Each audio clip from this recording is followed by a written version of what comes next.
Em toda a história da humanidade, apenas 2 homens jamais provaram da morte. Apenas 2 seres humanos cruzaram a linha entre este mundo e a eternidade, sem passar pelo vale sombrio do sepulcro. E um desses homens foi Elias, o profeta mais temido, mais radical e mais solitário que Israel jamais conheceu. Aquele que fechou os céus por 3 anos e meio com uma única palavra, que chamou fogo do céu sobre altares e sobre capitães, que correu mais rápido que cavalos sob chuva torrencial, e que de repente, num único e deslumbrante momento, foi arrebatado por um redemoinho de fogo direto para a presença de Deus, sem morrer, sem adoecer, sem envelhecer, sem nenhum sepulcro que guardasse seus ossos. A pergunta que pouquíssimas pessoas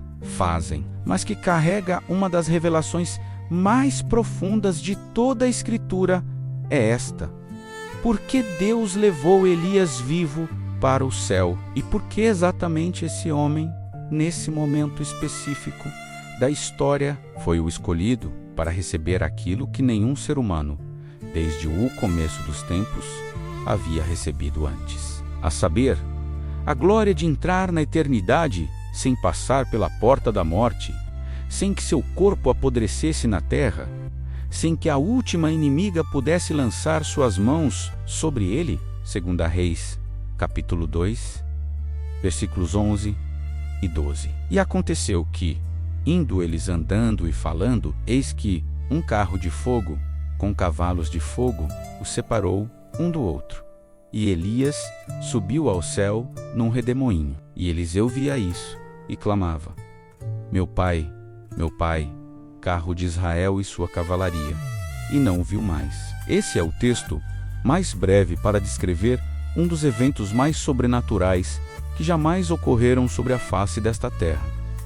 E cada detalhe nele é denso, pesado, carregado de significado profético que a maioria das pessoas lê depressa demais para perceber. Carro de fogo e cavalos de fogo não eram símbolos poéticos, não eram metáforas de um homem religioso tentando descrever algo que não tinha palavras. A Bíblia descreve realidades angelicais e dimensões espirituais de forma literal o suficiente para que entendamos que existe uma hoste celestial, um exército de Deus, criaturas de fogo e luz que operam numa dimensão que às vezes se cruza com a nossa, e que naquele dia específico, à beira do Jordão, essa dimensão irrompeu de forma visível, tangível e irrefutável num ato divino que deixou Eliseu de joelhos, rasgando suas vestes de dor e espanto. E aqui está a primeira camada do mistério. Deus não improvisa. Nada do que ele faz é aleatório, nada acontece por acaso no universo que ele sustenta pela palavra do seu poder. E se ele decidiu levar Elias vivo para o céu, essa decisão ele estava conectada a um propósito específico, que vai muito além do simples prêmio a um servo fiel, vai além de uma recompensa especial para um profeta corajoso, vai além até mesmo da mensagem de que quem serve a Deus é protegido, porque há algo mais profundo, algo que só se revela quando você lê Malaquias, quando você lê Apocalipse, quando você começa a enxergar o fio dourado que atravessa do Antigo ao Novo Testamento. Malaquias 4, 5 e 6. Eis que eu vos enviarei o profeta Elias, antes que venha o grande e terrível dia do Senhor. E ele converterá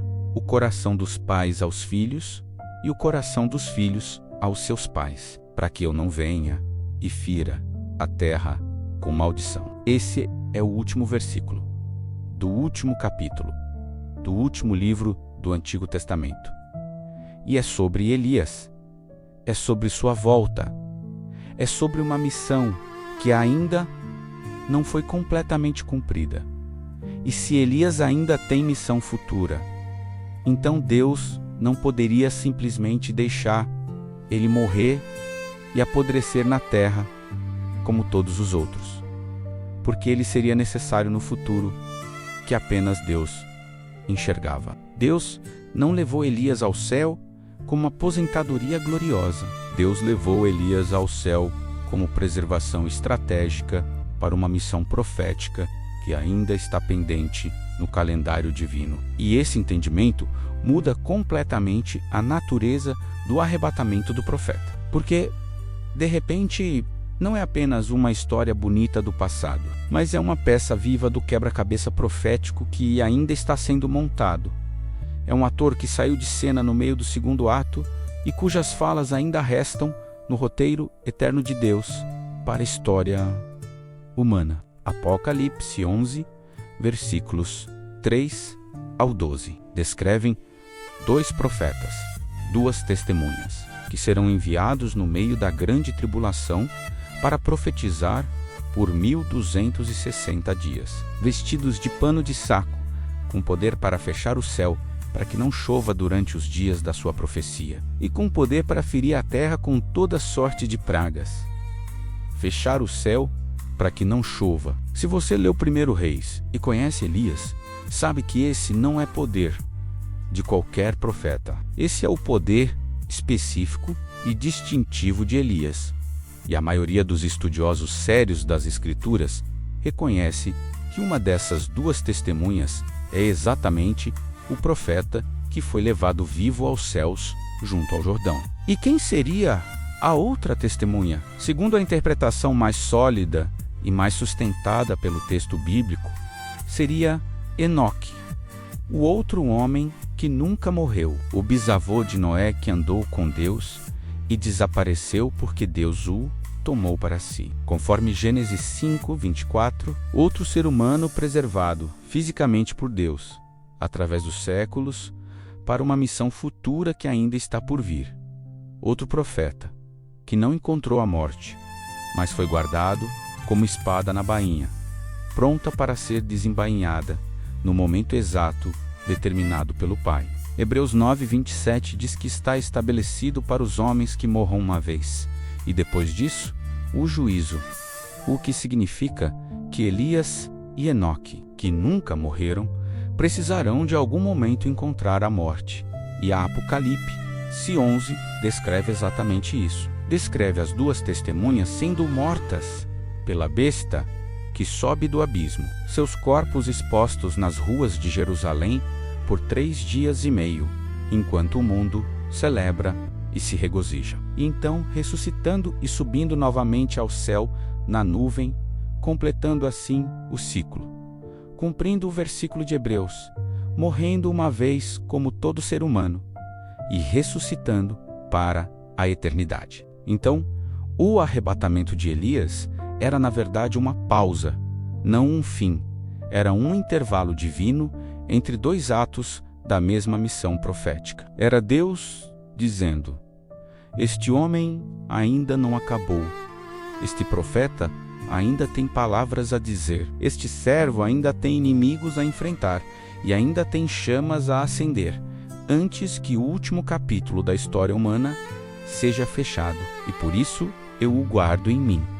Por isso eu o preservo fora do alcance da morte. Por isso eu o mantenho vivo além do tempo normal de uma vida humana, porque o meu calendário é diferente do calendário dos homens. Mas há uma segunda camada neste mistério que é igualmente poderosa, igualmente perturbadora, igualmente reveladora. Elias não foi levado ao céu porque nunca falhou. Elias foi levado ao céu, mesmo depois de ter fugido, com medo de uma mulher, mesmo depois de ter caído debaixo de uma árvore, pedindo a morte, mesmo depois de ter reclamado de Deus com amargura, dizendo que estava sozinho e que ninguém mais temia ao Senhor, mesmo depois de toda a depressão, toda a exaustão, todo o desespero que marcou um dos períodos mais negros da vida desse grande profeta. Isso é crucial porque destrói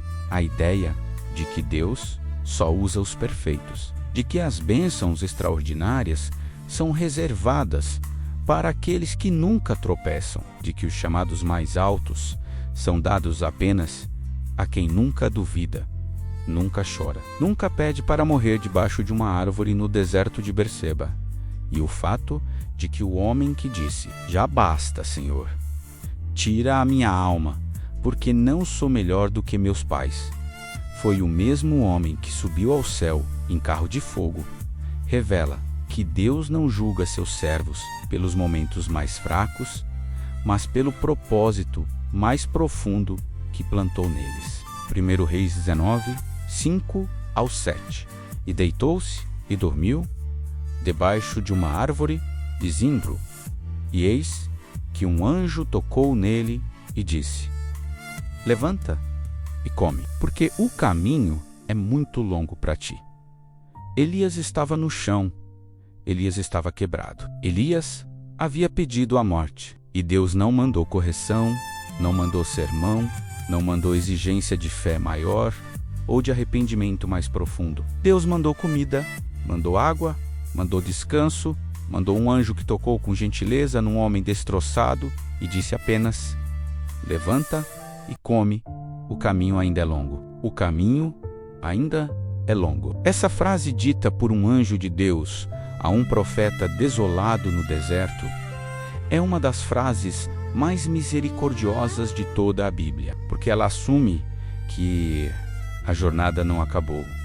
Ela assume que aquele homem exausto ainda tem destino, ainda tem missão, ainda tem montanhas para escalar, e reis para confrontar, e discípulos para ungir, e céus para fechar, e fogo para chamar, e que o fato de estar no chão naquele momento não define o fim, não decreta o abandono, não sela a aposentadoria antecipada de um servo de Deus. E Deus confirmou isso no Horebe.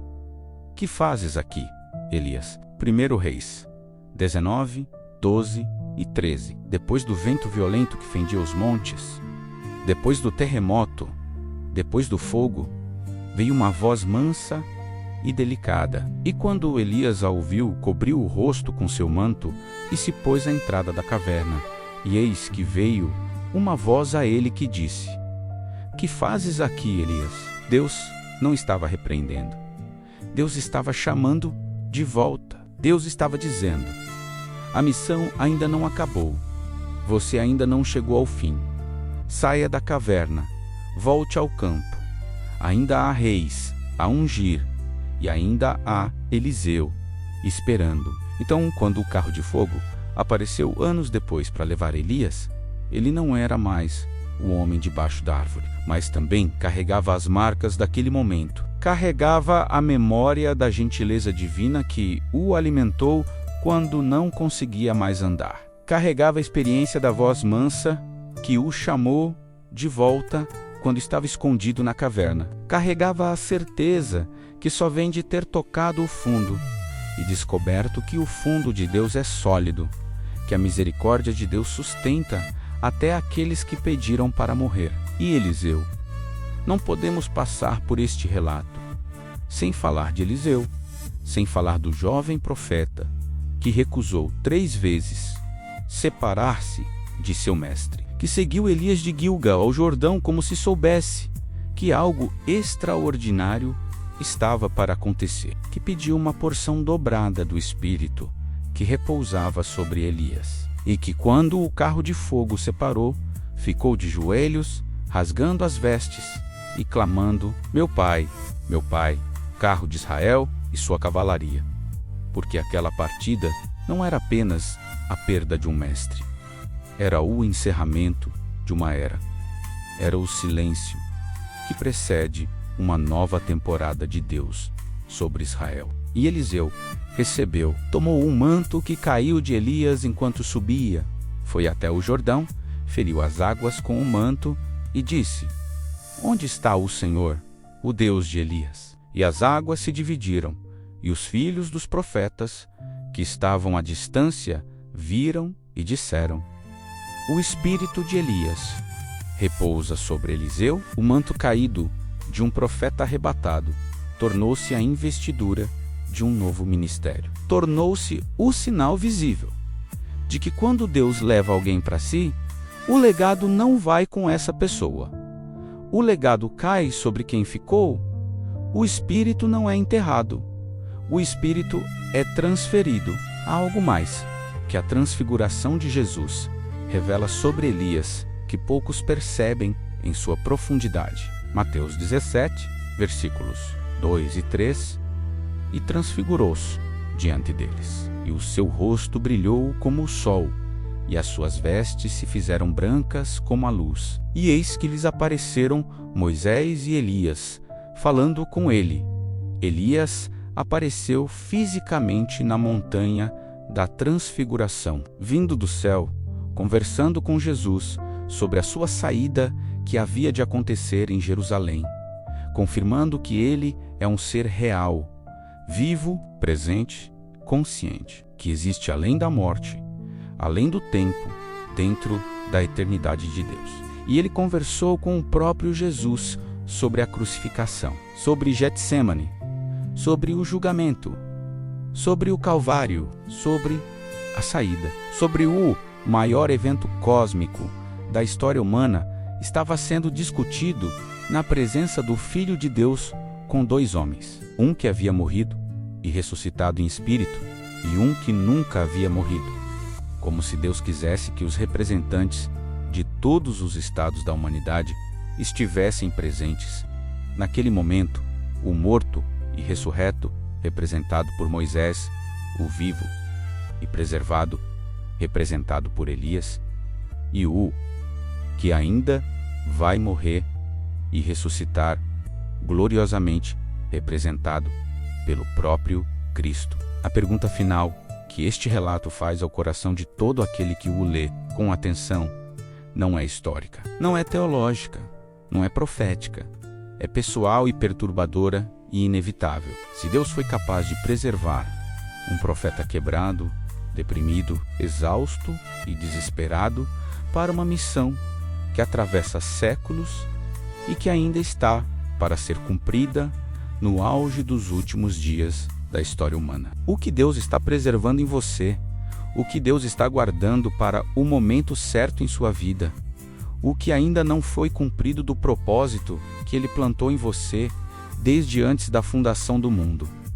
Que jornada ainda está pela frente que você não enxerga da caverna onde está agora. O caminho ainda é longo.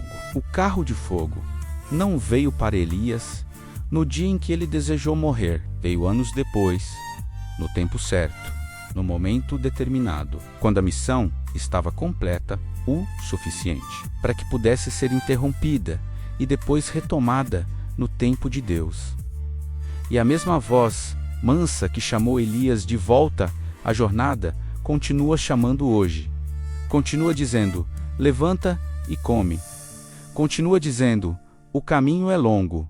Continua dizendo que o manto caído sobre você não é acidente, que o Espírito derramado sobre você não é ornamento, que o propósito gravado em você antes de você nascer ainda está ativo, ainda está aguardando o carro de fogo do tempo de Deus para ser revelado em toda a sua extensão.